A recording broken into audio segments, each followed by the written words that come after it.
নমস্কার, আপনারা দেখছেন মহির কলম। মহির কলম অনিবার্য উচ্চারণে শফিকুলের গল্প।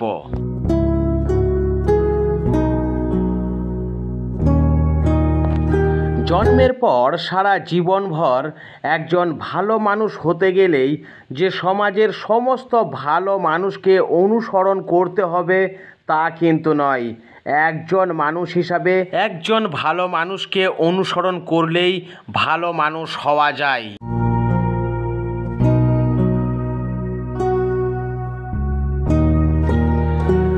মুর্শিদাবাদের ধুলিয়ান এলাকার ছেলে এই শফিকুল স্কুলে পড়াশোনার পাশাপাশি জীবনে ভালো মানুষ হওয়ার একটা স্বপ্ন দেখেছিল এবং মানুষ হয়ে হাজার মানুষের উপকার করবে সেই পথ বেছে নিতে চেয়েছিল। আর তার মনের ইচ্ছা স্বপ্ন যা ছিল সেই মতো হতেও পেরেছে। আপনারা দেখছেন মহির কলম।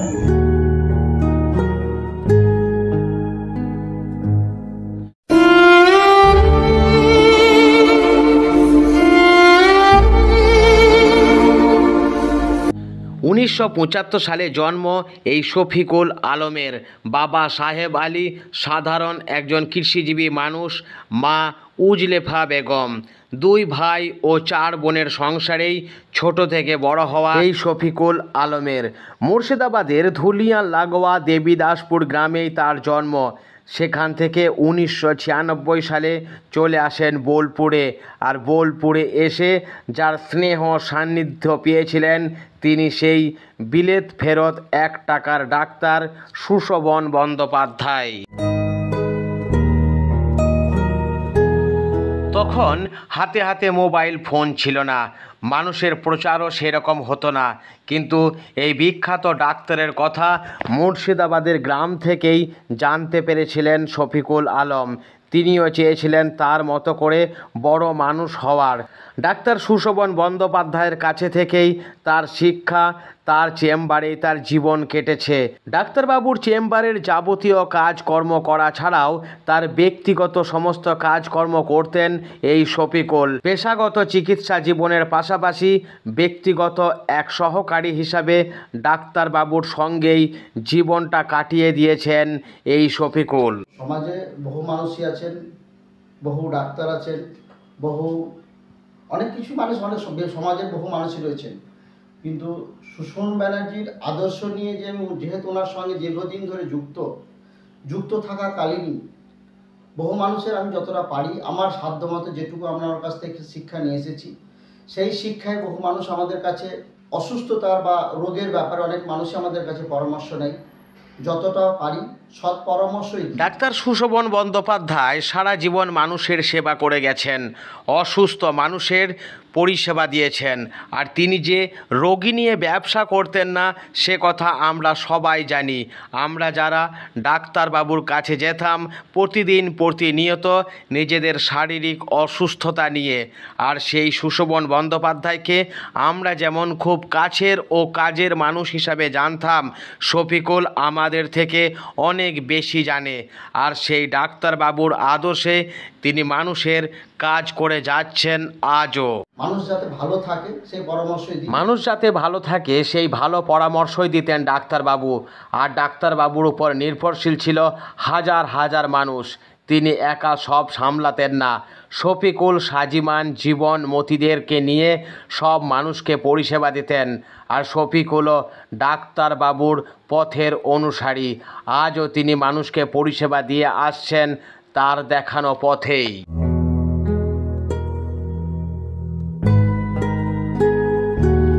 জীবনভর মানুষকে পরিষেবা দিয়ে আসছেন এই শফিকুল।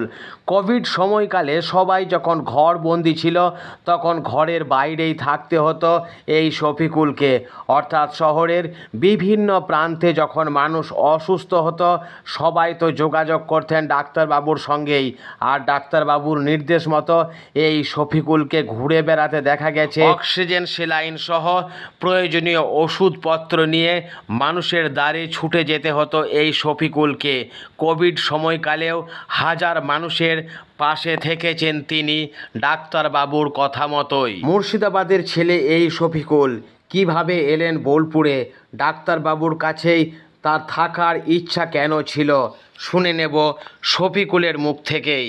ভাই বনটা আমার হয়তো মুর্শিদাবাদ, কিন্তু ছোট থেকে একটা স্টুডেন্ট লাইফ একটা মানে ন্যাক ছিল কি যে আমরা একটা গল্প পড়েছিলাম মনে হয় ক্লাস 7 কিংবা 8 একটা, যে গ্রামের চিকিৎসার অভাবে যে অনেক মানুষ রাত বিরাত কোনো ডাক্তার থাকে না, যোগাযোগ থাকে না। গ্রামের ছেলে এই শফিকুল, গ্রামের মানুষ যে স্বাস্থ্য পরিষেবা নিয়ে কতটা বঞ্চিত হতো তা আজ থেকে 40-45 বছর আগের ঘটনা তিনি উপলব্ধ করেছিলেন কাছ থেকেই।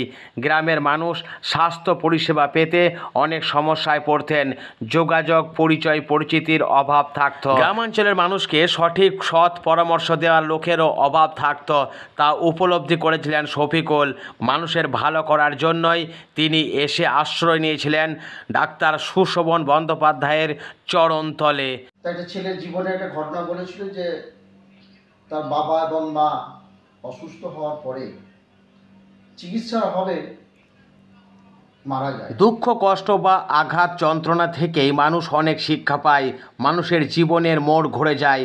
মানুষের দুঃখ কষ্ট খুব কাছ থেকে দেখেছে এই শফিকুল, তাই সে এগিয়ে এসেছে মানুষকে ভালো পরিষেবা দেবার জন্যই, মানুষের পাশে থাকার জন্যই।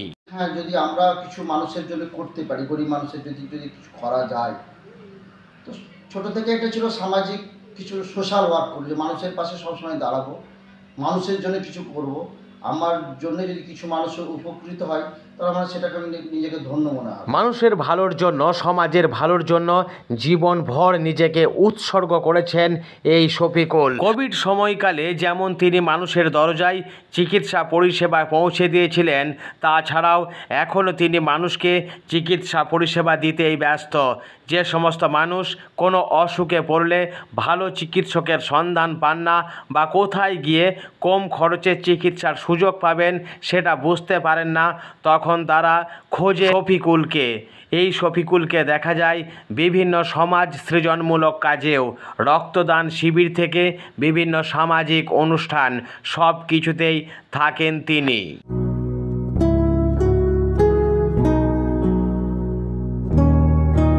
সেই 1996 সালে মুর্শিদাবাদ থেকে আসার পর তিনি তখন থেকেই বোলপুরে থেকে গেছেন। ডাক্তারবাবু প্রয়াত হবার পরও তার জীবনকে অনুসরণ করেছেন। ডাক্তারবাবুর চুলের স্টাইলেই তিনি চুল রাখেন এবং প্রতিনিয়ত স্মরণ করেন ডাক্তারবাবুকে।